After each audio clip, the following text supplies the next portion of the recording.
Tiger in the zoo के chapter explanation देखते हैं। इससे पहले आपने थीम, मैसेज और उसके लिटरेरी डिवाइसेस की वीडियो पक्का कर ली होगी। नहीं करिए तो पहले वो करो, क्योंकि लिटरेरी डिवाइसेस बहुत इंपॉर्टेंट है। चलिए अब करते हैं chapter explanation. Right, he stalks in his vivid strides the few steps of his cage. Vivid stalks का मतलब है follows and vivid का मतलब है bright color. Right, the few steps of his cage on pads of velvet quiet. In his quiet rage. अब pads का मतलब है जो paws होते हैं, ये जो इसके paws हैं इनको बोला जा रहा है कि ये कितने velvety है, कितने soft है.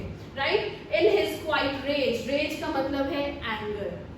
राइट, तो अब आप क्या करेंगे, इसका एक डीप एक्सप्लेनेशन देखते हैं सिर्फ इस पैराग्राफ का। Here the poet says that the tiger that is confined to the zoo moves around in the cage under his bright colored skin. वो अपनी bright colored skin के साथ केज में मूव कर रहा है। He further says that the tiger can take only a few steps. Tiger बस कुछ ही स्टेप्स ले सकता है because the cage is small and it is not easy to move in it. क्योंकि जो केज है वो बहुत छोटा है और उसके अंदर बहुत ज्यादा मूव करना पॉसिबल नहीं है। One cannot hear his footsteps. कोई इसके footsteps नहीं सुन सकता because he has very soft feet. क्योंकि उसके इतने velvety soft feet हैं like velvet, because of which there is no sound of the tiger's footsteps. इतने velvety paws के साथ जब वो मूव करता है तो उसमें आवाज ही नहीं है बिल्कुल, इसीलिए उसकी आवाज, उसके मूवमेंट की आवाज नहीं आ सकती। The tiger tries to control his anger by quietly walking in the limited area of his cage.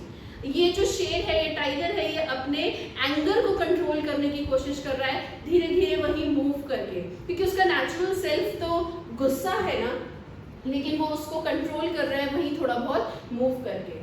He should be lurking in the shadow. Lurking मतलब to be hidden, as to wait for your prey. वो छुप, उसका क्या करना चाहिए था, उसका natural self के अकॉर्डिंग वो जंगल में होता और छुपा हुआ होता।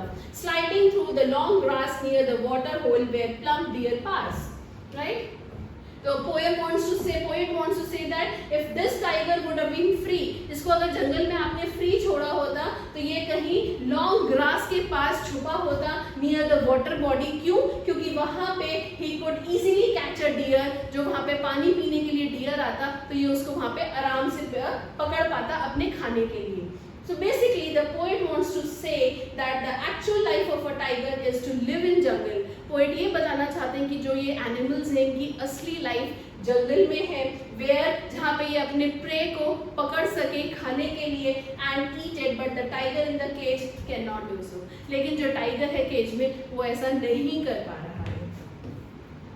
Right, he should be snarling around the houses at the jungle's edge, baring his white fangs, his claws, terrorizing the village. स्नैरलिंग का मतलब है जो वार्निंग साउंड्स, आप गुर्राने की आवाजें करते हैं। बेरिंग मतलब जो अनकवर्ड है, और फैंग्स का मतलब जो शार्प दांत हैं इनके।